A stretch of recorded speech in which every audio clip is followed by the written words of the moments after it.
ഇത് അബി ഇത് അച്ചു ഇത് നമ്മളായിട്ട് ചാനൽ. അപ്പൊ നമുക്ക് ബിരിയാണി എടുക്കാം.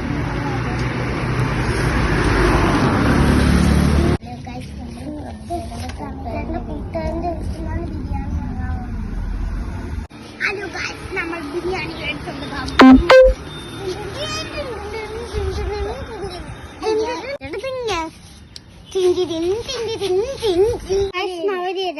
ഇതാണ് ഇവിടുത്തെ ഇത് നമ്മളെ പൂവിലൊക്കെ കെട്ടണം. അത് ഇത് ജലദോഷത്തൊക്കെ വരുമ്പോ കൊച്ചുങ്ങളുടെ തലയൊക്കെ കെട്ടാൻ നല്ലതാണ്.